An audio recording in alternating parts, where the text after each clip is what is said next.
the. Okay, hello everyone. We're welcoming you here to this session on AI as a career pilot, making development personalized and scalable. We're just going to allow a minute or two for folks to join this webinar, but I'll start giving some background about what we're going to talk today, and then talk about today, and then introduce the really impressive lineup of speakers that we have to talk through this area. I'm Kevin Delaney. I'm the editor-in-chief of Charter. And as many of you know, Charter is a future of work media and research company.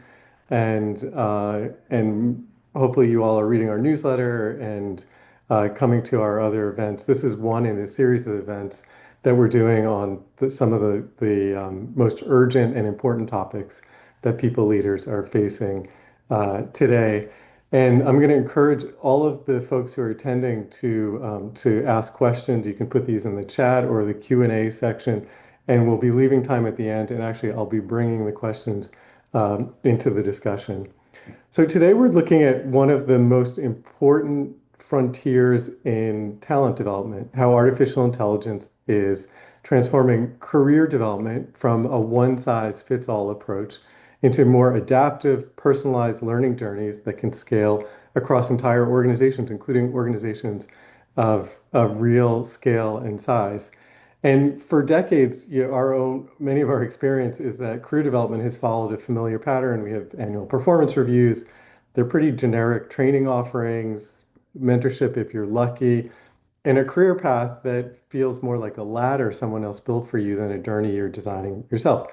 So AI is changing this equation in actually very significant and probably anxiety producing, but also exciting ways. We're seeing the emergence of systems that can understand individual skills, aspirations, and learning styles, then dynamically recommend development pathways. Internal talent marketplaces powered by AI are democratizing access to career opportunities. We have LLMs that are analyzing the skills that people need. And then there's mentorship matching, which AI can enable as well.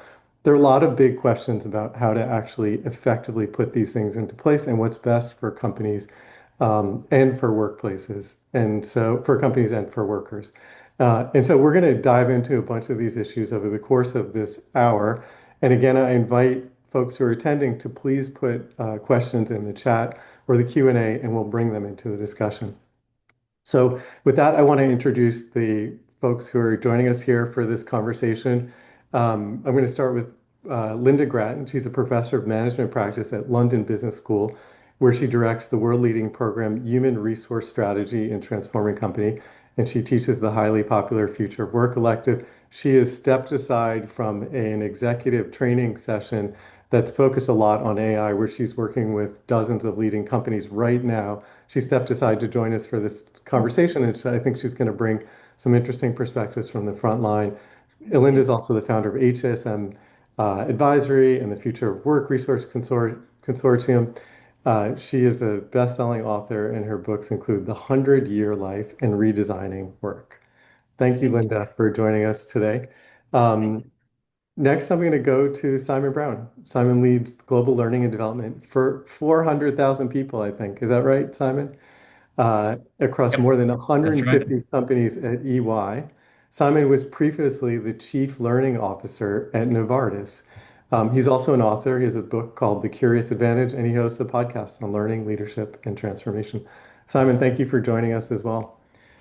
And then last but not least is Fred Patitucci. He's the Chief People and Culture Officer at Philip Morris International, where he leads people strategy for 83,000 employees globally.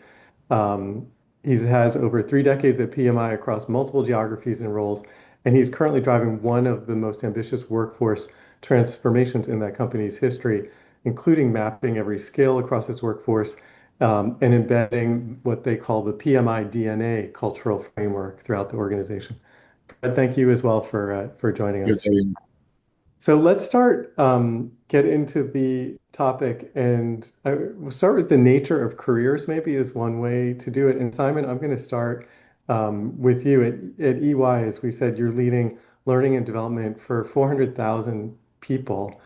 What is broken about traditional career development approaches that AI can help fix? What problems are you trying to solve? Yeah, so I guess the age-old career ladder of sort of you start at the bottom in one particular area and you just continue on in that vein.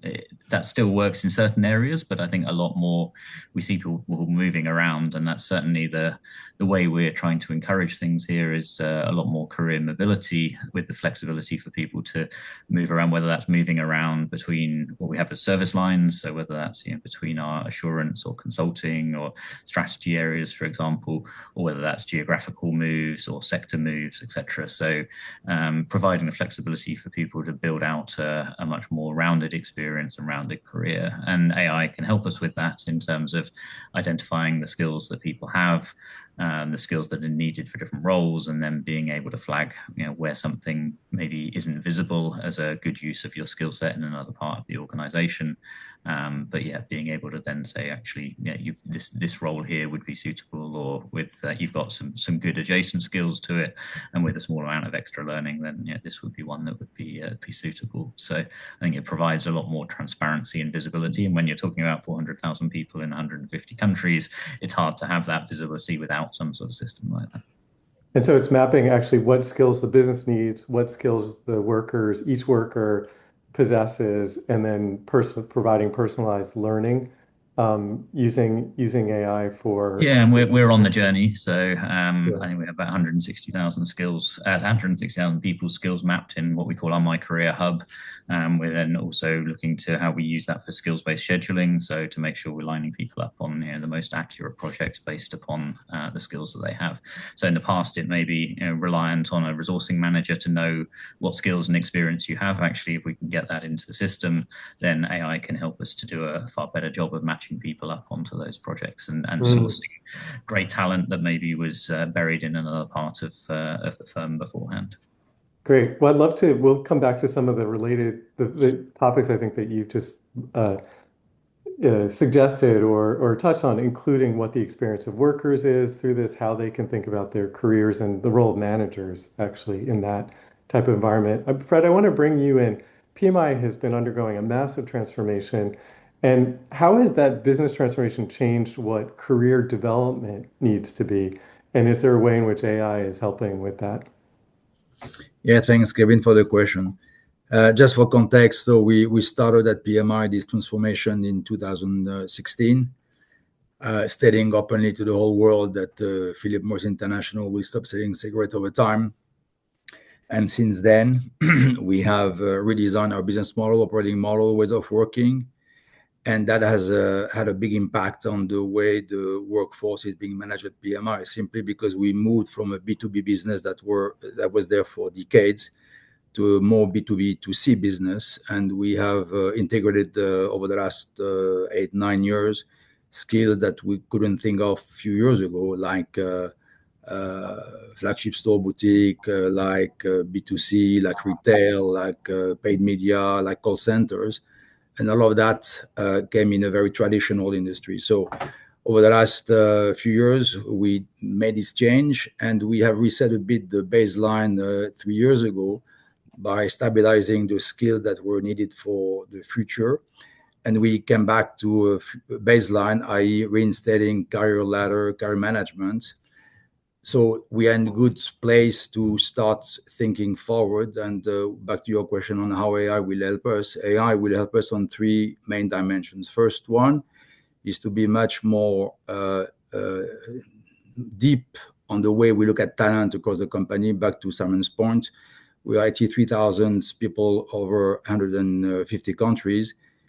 It is at times challenging to make sure that we have include everybody on the bench of talents.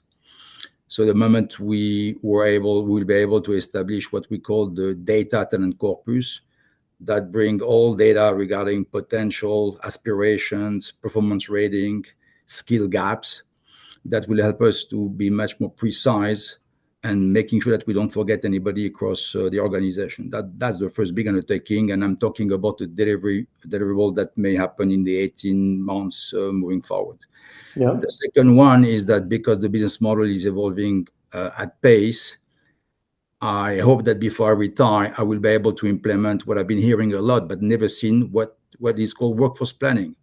Yeah. And meaning that once you have established your baseline of skills, and when you look what is happening out there, you can figure out the skills that are sunsetting and sunrising, and that help you to make your workforce future ready. And that didn't happen actually when we switched from pure combustible business, cigarette business, to smoke-free product. We were not ready. We didn't have the skills, and we had to go outside to bring the skills. That was highly disruptive. But if we have this AI enabling element that will help us to anticipate, I'm very hopeful that we could go again what we to avoid what we went through 10 years ago, and to get ready to anticipate what the workforce will look like. And the last thing is that the moment you have data on skills, you can be much more precise on the gaps that every employees need to address. So like having a personal assistant and moving to a mass customization, actually, thanks to AI, making sure that everybody gets the right learning pathway, avoiding massive training that at the end may not yield always. So that's a bit what we're after. And I'm confident that in the next 18 months to 2 years, providing the technology kicks in, we should be able to deliver AI at scale for the talent of the company. Yeah, and you could uh, finally achieve the mythical process of workforce planning at the end of this. And it's an interesting point you made, Fred, about AI actually allowing you to open up opportunities internally as opposed to in a situation of transformation like been in, having to look externally for skills. So if you know the path, then you're actually have a better handle of what skills exist internally.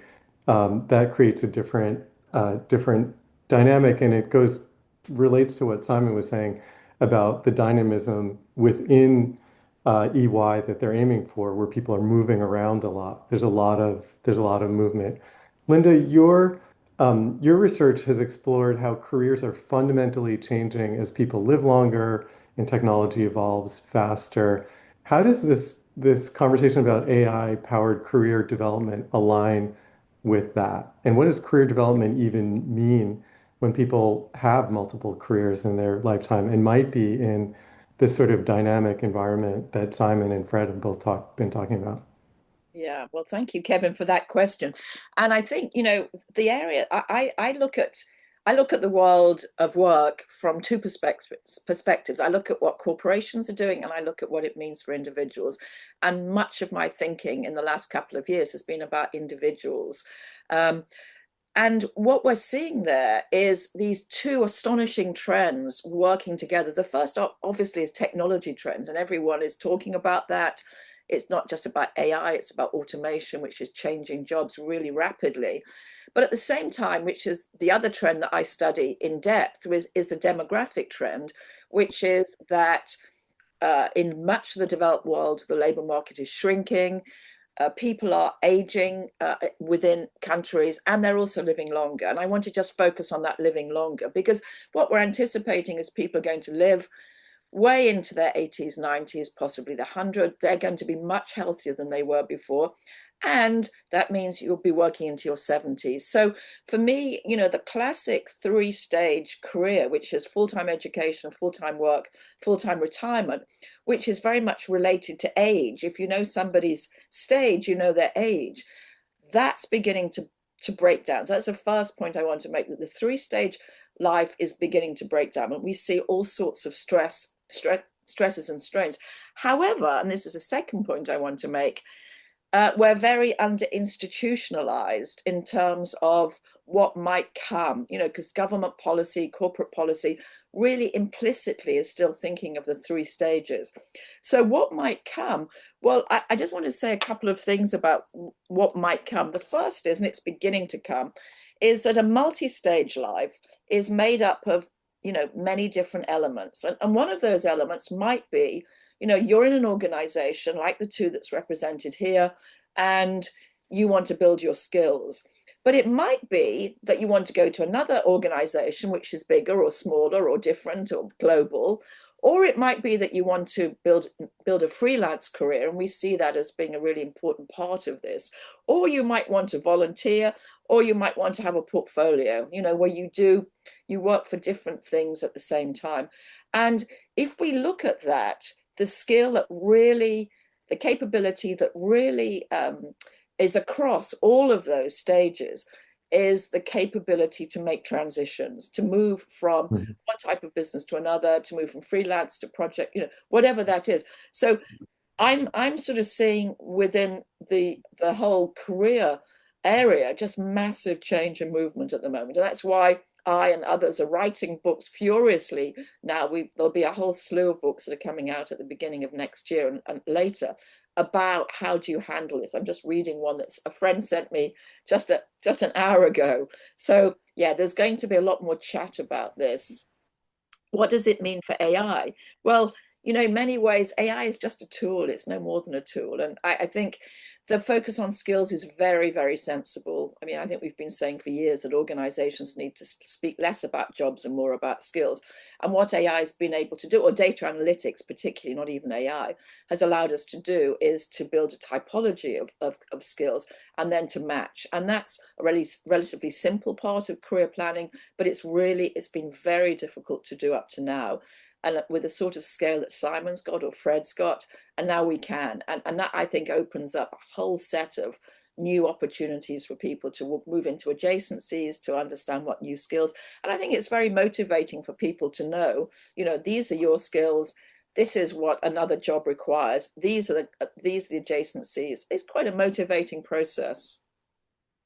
Lynda, you talked about just a kind of a side question for a minute, but you talked about the skill of being able to make transitions as being one of the key things for people to think about in their careers.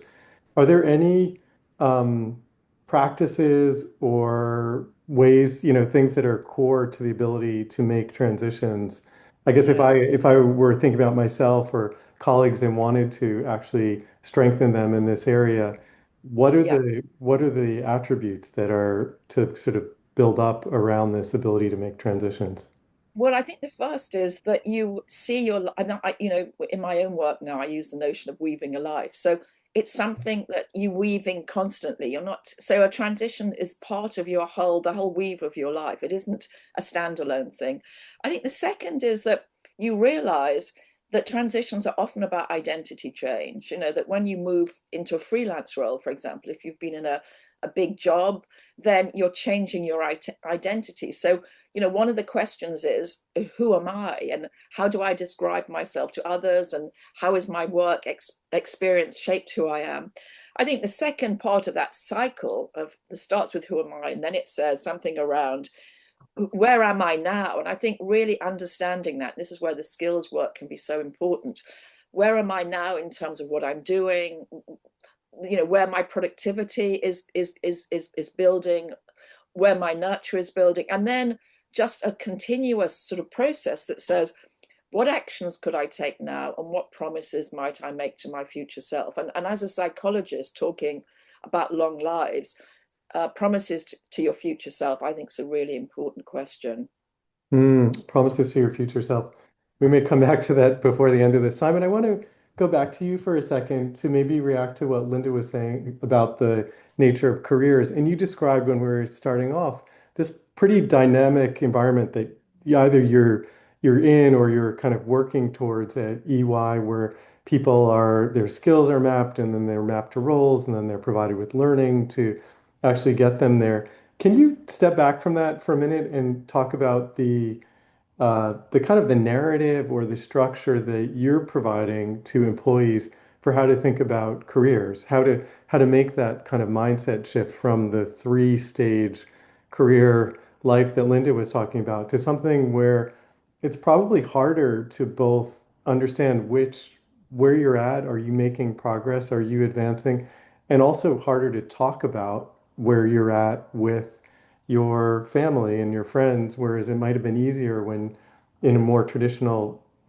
environments and structures where you could say, I was the deputy assistant something, and then now I'm the assistant, and now, you sort of that shift, is I guess I'm interested in how you're talking to employees about how they're thinking about that shift for themselves. Yeah, sure. And maybe just a build on Lynda's point as well in terms of sort of what helps us through those transitions. So just I'm in Dublin at the moment, and we've got our new manager training here. So we've got 700 of our new managers, and kicked it off yesterday with the keynote, which was around curiosity and AI. And the closing comment was a quote from Demis Hassabis, the CEO, Google DeepMind, which she said a couple of weeks ago, which is learning how to learn will be the next generation's most needed skill. I think in terms of helping those transitions, I think it's that curiosity and that learning how to learn that is going to be so critical for us going forward. So yeah, in terms of, sort of how we think about careers, then yeah, I think job titles maybe are not what they used to be. I'm not sure my family have really understood what my job is for many different years. So actually understanding, maybe I overstated that. Yeah. I think we know that with EY, learning and development is the top reason by a long way that people join us as an organization. That's the reason people cite over and above everything else. And so making sure that people are getting meaningful learning, so access to amazing learning opportunities is a key piece, but also the development side, which is through the roles that people do, the stretch roles, the exposure to clients, exposure to challenging situations, etc. So we need to make sure that the career paths support that. And yeah, that may not be a traditional way of each move is a step up in what we call our ranks. It may be actually that you're doing more complex roles that are parallel, where you're moving sideways to get different experience, which will then sort of help you in the future. But we certainly see that there's different motivations, there's different reasons that people are here. Some is around those experiences, some is around the longer term career progression up the ladder. We also see that some people don't want to go further up into maybe more stressful or more challenging roles. So making sure we're clear around what people want, what they want to develop, what they want to learn, what experiences they want, and then providing those different career paths is critical for us. Fred, do you want to jump in on this question of just career and how you've got a lot going on? You've got the transformation of the company, you've got the mapping of the skills that you have underway. You're trying to bring in the PMI DNA to bring some cultural change as part of this transformation. What do you tell employees in terms of how to think about careers in the age of AI to allow them to motivate them and allow them to bring coherence to a bunch of vectors kind of intersecting in the company? Yeah, thanks, Kevin. Well, few reflections, a bit back to what Simon was saying. In particular, if we keep in mind the context where we are coming from, rather stable model, where learning was important but not that critical. Today, the motto in the company is more learn to unlearn, so that you can reset the skill that will be needed now in the future. When it comes to trigger career conversations, we have three kind of stages. The first one is know where I am today, know what I want to be, and how do I get there? Simple questions that help people reflect and articulate what they're after. And I'm still surprised at my age to see that even senior execs cannot articulate time what they're after. And that doesn't help, obviously, when it comes to shape or help them to shape their own career.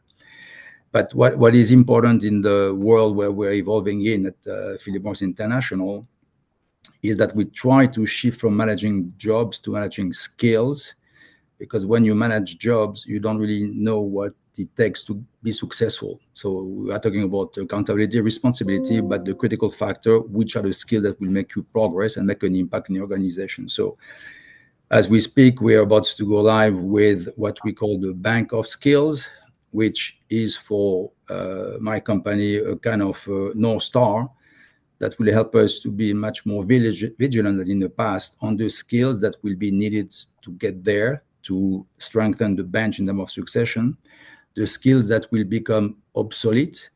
And we kicked off this year a growth mindset journey to mobilize the whole organization, a kind of grassroots movement where people understand what it takes to learn or to unlearn what they've learned, so that the moment we have a big impact through the organization, if we go ahead with a new business model, it's going to be much easier to consume skill that will be needed, providing that they display the right mindsets. So we have kicked off more than 200 events all over the world for us to be ready next year, because next year will be the big thing, will be deployment at scale of AI. And we plan to bring growth through AI, to demystify what AI is. And back to what Lynda was saying, AI is just a tool. It's not an end by itself. And there has been a bit of myth around AI, and still today, people understand what's going to be the impact at the workplace. And providing that we bring this notion of growing is a journey that will get you there, the skill will become the currency. And that's something that has not been there in the company for many years. So mobilizing 83,000 people takes a bit of time, and that's the journey we're in today. Yeah, learning to unlearn. Lynda, part of a lot of these systems requires kind of knowing what skills are needed. And, from my conversations with different leaders of organizations, that's a lot more complex right now than it might have been traditionally, where you hired for technical skills and you hired someone who could do some specific technical task. And given the way in which they're imagining bringing AI into organizations, it's unclear that those technical skills have the same value and certainly have the same, have a much shorter half-life of relevance in organizations. What are you hearing in terms of this question of like, how do we even know what skills we should be equipping our workers with in the context of AI? Yeah. Well, I think that's just a really important question. And typically the response to that question, Kevin, would be to talk about human skills. And Yeah. I'm very happy to do that. So the human skills are things like intuition, they're things like judgment, they're things like decision making, empathy, creativity. And in a way, when people, of course, one of the concerns for people when they adopt AI is they're going to lose their job. And they're right to have that concern, because if you look right now at most of the AI play, it is about efficiency. It's not about productivity, it's about efficiency. And efficiency is driven by fewer full-time equivalent, it's an FTE thing. So they're sort of right to feel that. But nevertheless, what we're thinking about here is the human skills. And I, as a psychologist, ask myself, what are those human skills and how do you come by them? And actually they come in all sorts of different ways. They don't really come necessarily through interacting with a bot, or they come through experiences. Empathy comes because you experience something. Judgment comes because you practice something and you do it over and over again, and then you work out what's important. So I think that AI plays a role in how people build these skills. It cannot be the only thing. And in my own personal view, adventures, calm, mastery, these are the things that are going to build human skills. Because what AI does when you use, ChatGPT, and you'll be aware of that, those of you in the audience who use it a lot, is it pulls everything to a normal distribution, because that's the inevitable consequence of a large language model. What you need to be as a human is on the outlier. You need to be the person who's very unusual, who's got something incredibly specific to you. And that, I think, is going to be where we start thinking about the human skills. What makes us different? We have a question that from an attendee that touches on something you just said, Lynda, which so I want to pull it in. And someone asks, I worry that so many people in HR talk about how to enhance and collaborate with human beings, but less about the very real likelihood that there will be major job loss, at least before new jobs or career paths emerge as a result of AI. How do you think about how to navigate that as a society is the question. Yeah, I think that's very worrying. And I talked to two groups. I talked to a group who are tech people, mostly, Kevin, where you are. In California.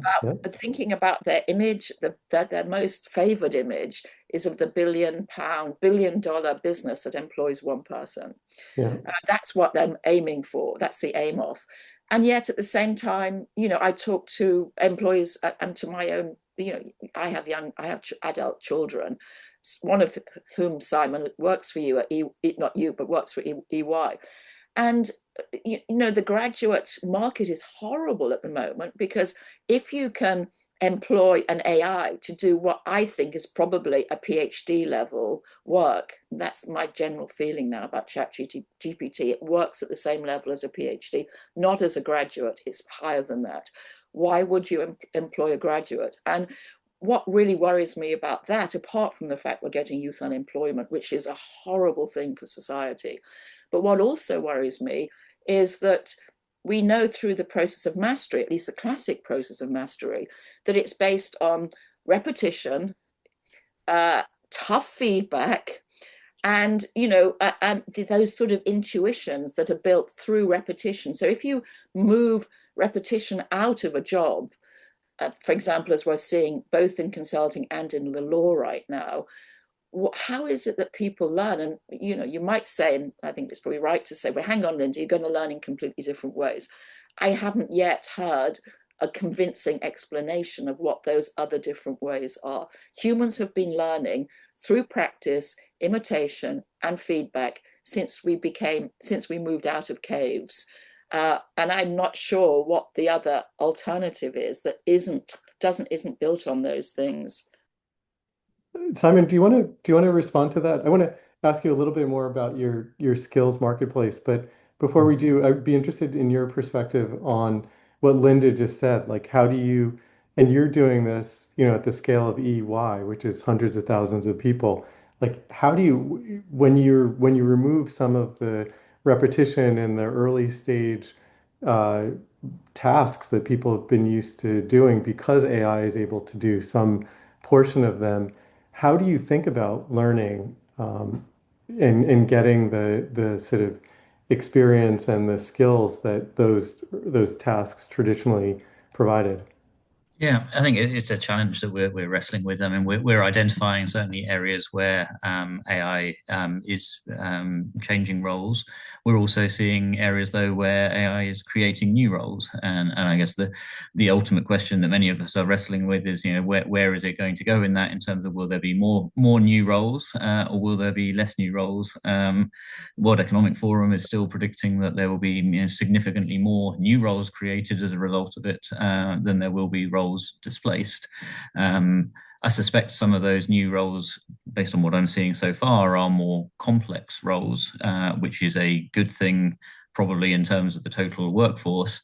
But it then, to your question, creates a greater need for us to be able to be building the right skills that people can move into those more complex roles. And I think there's a much bigger societal conversation that we probably need to have that we're not necessarily having enough today, which is around how does sort of business work together with academia, work together with government to address what Lynda was describing in terms of that youth unemployment, and be able to make sure that academia is providing the key skills for employers, and that employers are then potentially further fast tracking people through to those more complex roles that may be really partnering and utilizing AI to be able to deliver a lot more. I think that's one we all collectively need to work to solve towards.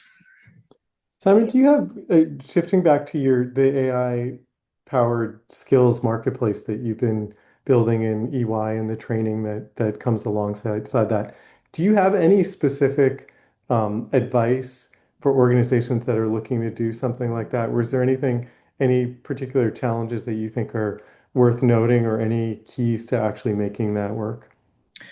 Yeah, I mean, there's lots of learnings from the process, and lots of places where we're still working through it ourselves. I think utilizing the power of AI to make the process easier is one that is very possible now, maybe has been less possible over past years. So there are now much more powerful tools out there, for example, for skills inference that can overnight essentially map hundreds of thousands of people's skills from available knowledge at a very high degree of accuracy, whereas that process in the past would have taken many years to get to. So I think making sure that approaching it, one understands the very latest tech of what's possible, understands where that works, understands also the considerations of data privacy and other things that all need to be taken into account there to make sure you're using AI responsibly. But yeah, being able to sort of leverage leverage some of the latest developments to make that whole process as powerful as possible.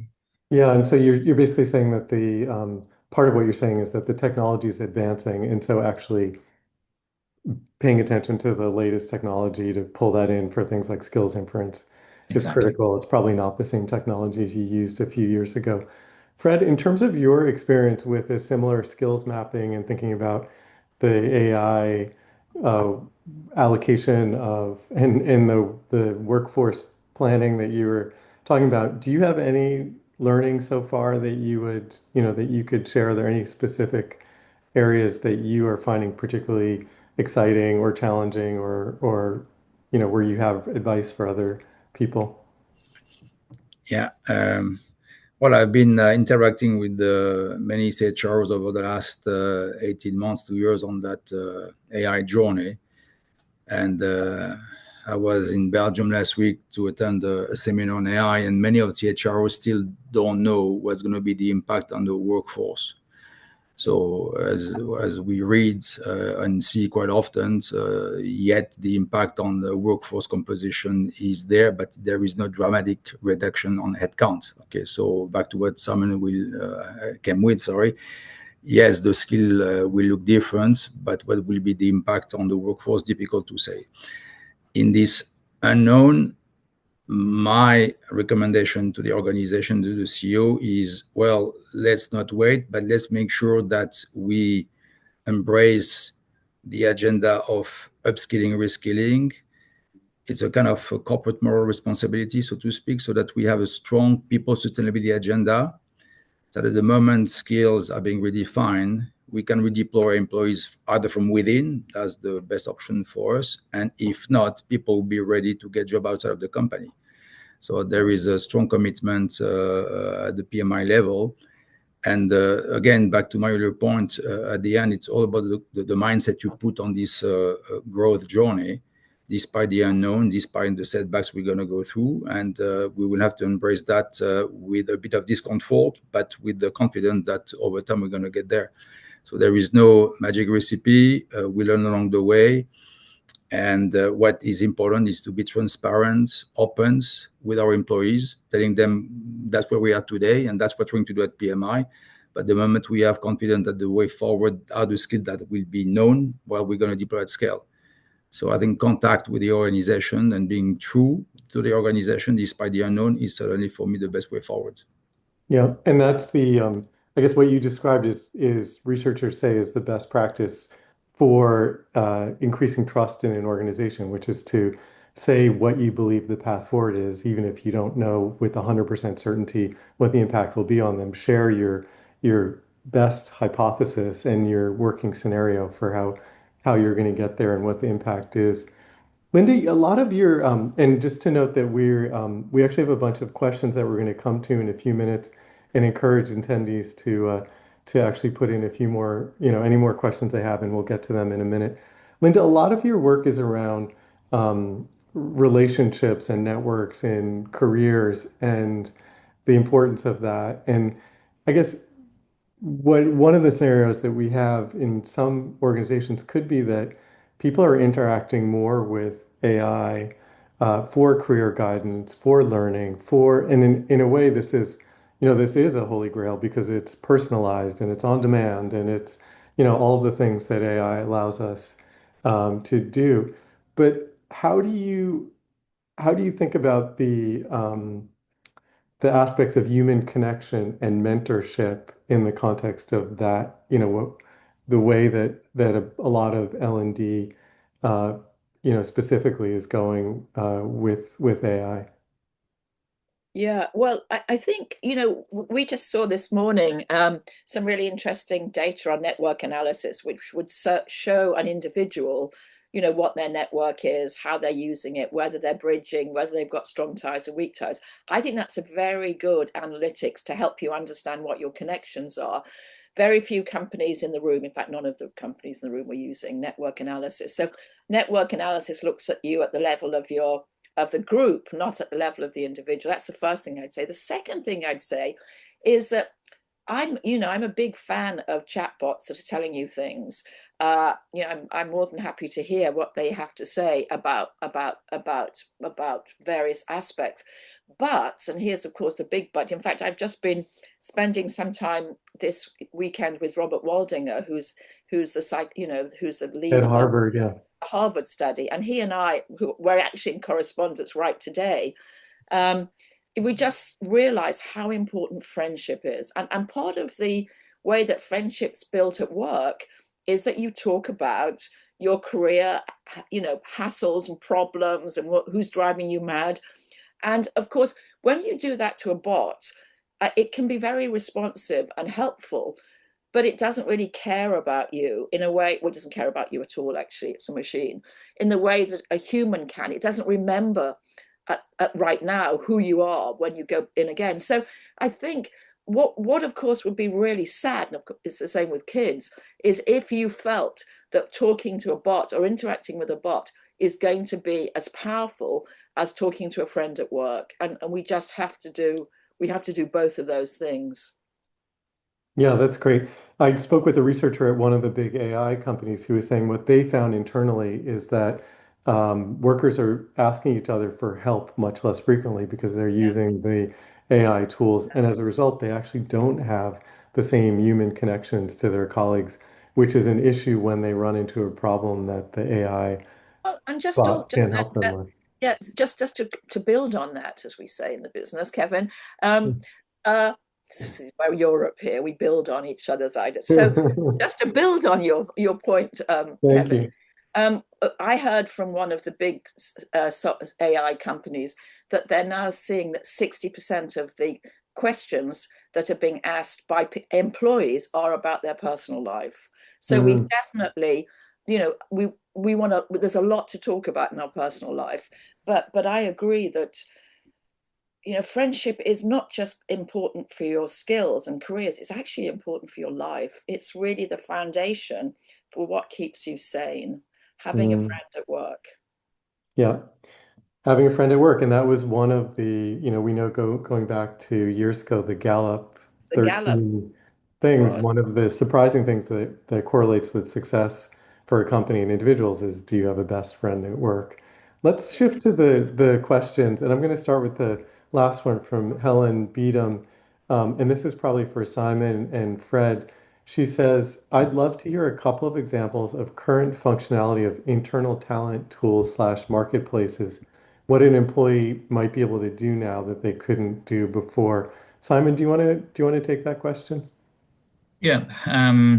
So I guess the talent marketplace is around being able to log your skills, use those then to have conversations with your career counselor, etc. We then have the learning experience platform that then has the skills-based approach where you can then get AI inferred or AI recommendations from the learning catalog based upon the skills that you've identified as having or wanting to have. And then we then have the skills-based scheduling, so you get scheduled through onto projects based upon the skills that you have or have expressed an interest in.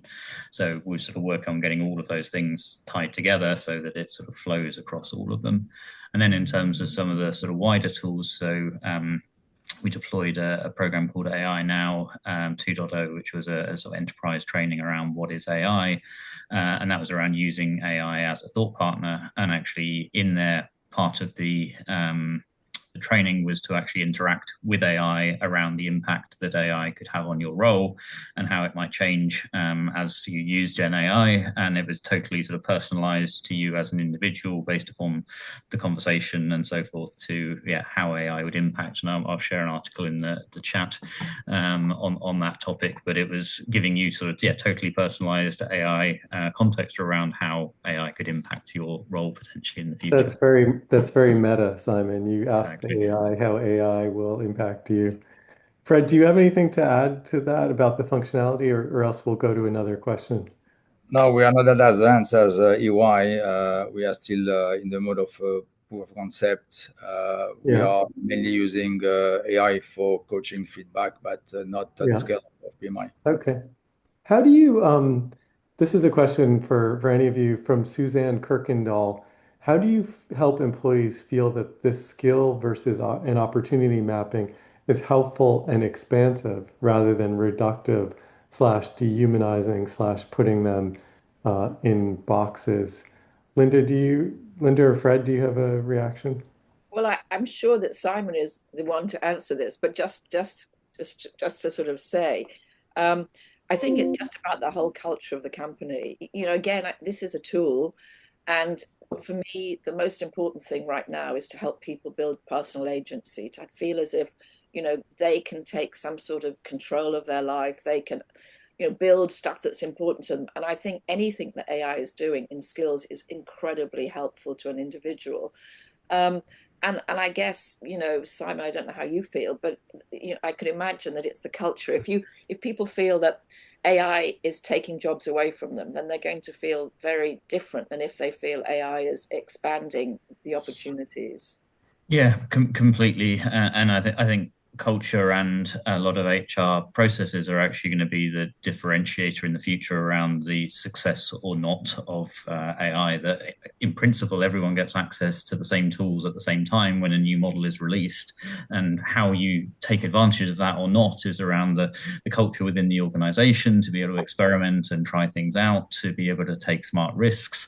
That comes down also then to leadership and leadership skills, leadership development, and also comes down to the willingness for people to learn new skills, maybe preemptive skills, and also to commit time to learning as well. And that's huge. I shared a recent study that we did around the impact of training time around AI versus productivity. And there was a critical piece around with people who are spending about 80 plus hours of, or had done 80 plus hours of training on AI, were saving about 14 hours per week, versus people who had done sort of 3 hours of training on an AI and they were sort of a much, much smaller amount per week. But to invest 80 hours is a huge commitment. So, you know, our organizations having the culture where people can build out these skills and invest in it. And one of the ways that we're doing it, we did a future hack recently within our learning team. And that was a mixture of sort of learning and a hackathon.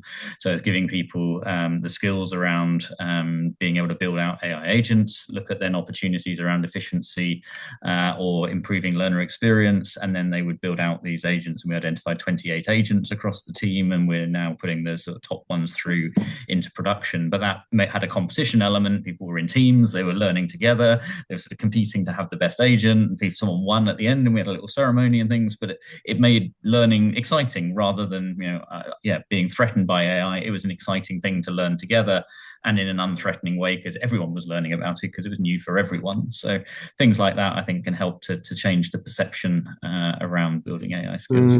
One of the best practices that we've been hearing about in our research is focusing not less on the inputs and more on the outputs. To your point, Simon. So the input might be, sort of training or a skills-based setup or things like that, and actually focusing less on that mechanism and more on the output, which is that you can actually have do higher quality work. You can have a more dynamic professional life, and and on and on. Um, let's go to a few other questions. We have one from Tammy Fleming, and it's for Lynda. Your multi-stage concept that you mentioned earlier is interesting. If people are living longer and working longer, are you implying that ageism attitudes will change? Well, that's a great question, Tammy, and I hoped they would. And everything I've written over the years says to companies not to be so ageist. The simple truth is that if you look at not so much the US economy, because you have immigration more than other countries do, certainly more than European countries do. But if you look at Europe, most European countries, and you look at Japan, particularly where there's relatively low immigration, then we have a real skills shortage, a massive skills shortage. And when you have a skills shortage, there's only two groups that you can pull in that you haven't already pulled in. One is women, you can get more women working, and the second is the over 50s. And what we know from the research that's happening at London Business School right now is that, even though we might talk endlessly about the retirement age at 65, the truth is that a lot of people are moving out of the workplace in their 50s.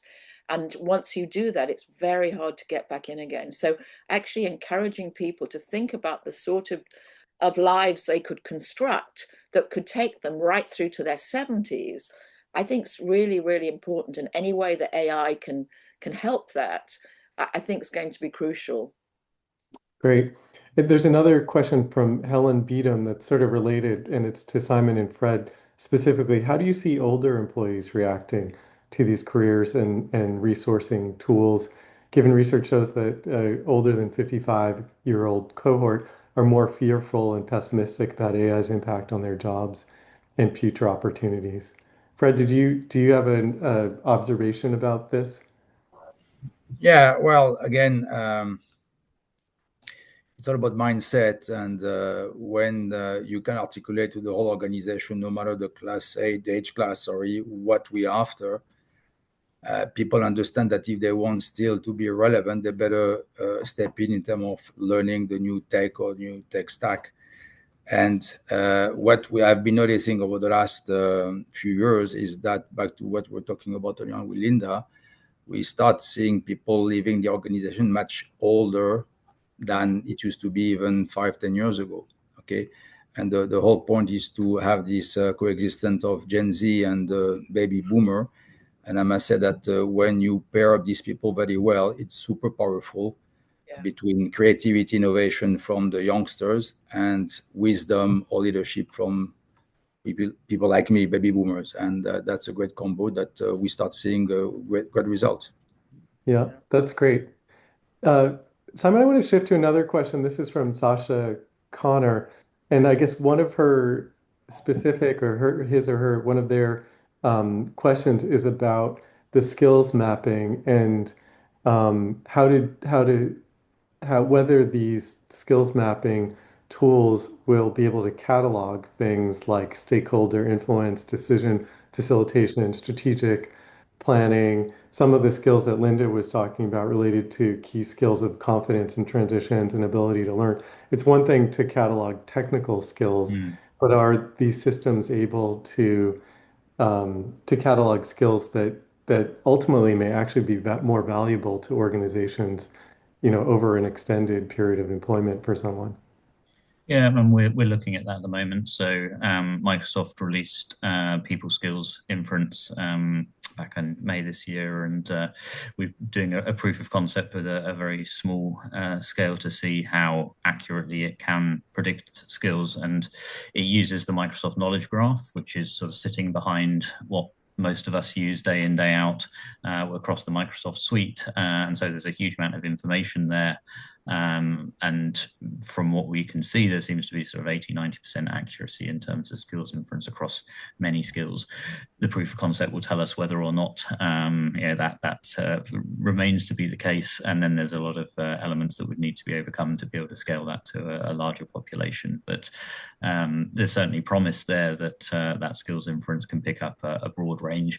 I think going forward, though, is also then that will be one of multiple sources that AI skills inference is one, but also human feedback in terms of also then skills inference learning and other pieces. And we do a lot with one of our providers who have sort of benchmarking of skills based upon the learning that people complete and the proficiency level of that learning, and how often and how well people do in the assessments in that learning and things. All of that can lead to skills benchmarking and things as well. So I think it's a mixture of different ways to be able to come up with an accurate skills picture. Okay, that's great. We just have a few minutes left. I'd love to spend just a minute on players in this whole calculation we haven't talked about a ton yet. And those are the managers. Those are the team leaders, the middle managers, the folks who traditionally have been stewards of some of their employees' career development, and not always actually, to the best results, or not always really in ways that they're empowered to do so. And maybe, Fred, I'll start with you, but how are you thinking about developing people leaders and managers to be better coaches and sponsors in this AI augmented world? And does AI change what a good manager does? Yeah, there are three main streams when it comes to training across the company. The first one is leadership under AI era. What does it take to lead? Yeah. The second one is more AI foundation that cut across the whole organization, and the third one is more technical skills in the context of AI by business streams. I think that what we will have to certainly address is how middle management or management will have to work with a workforce that will be human and another one that will be agent. Mm-hmm. And that will require certainly a different set of skills. In my book, in the world where automation will become increasingly important, the human connection will remain even more important than today. Because at the end, you're going to always have human in the loop. So you will have to exercise your judgments to take the call or not on what AI is coming with. And the second thing that we're trying to address is what we call in PMI these meta skills that are about critical thinking, data literacy, emotional intelligence in the context of automation. And I think these skills will be the one that will make people greater leaders in the world of AI. Okay, so this is Mm-hmm. the POC, proof of concept. Sorry, and the future will tell us if we put the bet on the right skills. Yeah. We're just about out of time, and I want to ask you all, and maybe Lynda, I'll start with you, just for a final thought. So we've been talking about AI as a career co-pilot and how companies actually, interestingly, are able to perhaps create more dynamic internal marketplaces for skills and opportunities for people, but also some of the downsides and the sort of cautions around human connection and the anxiety that workers might have as a result of this shift in how they think about their careers. Do you have a single kind of takeaway for people how, as they go forward, how they Yeah. think they might think about? Well, I think we've really heard it really already from Fred and Simon, which is you have to experiment, and these new models are coming in all the time. And as you experiment, you have to, I think about what does it do to the learning path of the individual. Some of my concerns are that the natural learning path is being disrupted by AI. I think others probably agree with that. So how do you make AI part of a natural learning path rather than sort of break it up? So sorry, that's a question rather than a final thing you've got to do. Well, that's a good takeaway to think about. Simon, do you have a quick takeaway as we Yeah, wrap up? I think I would fully agree with Lynda's experimenting, being curious about it is critical. I think one that I shared with our new managers yesterday is also thinking about AI not just for answers, but also for questions. Mhm. In a career context, I think that's a very interesting one of rather than give me the answer on what I should do on my career, ask me 5 questions that will help me to shape what my career should look like, Mhm. and have it ask the questions to get us to think rather than trying to get the AI to do the thinking for us. Great. That's a great tip. Fred, final thoughts?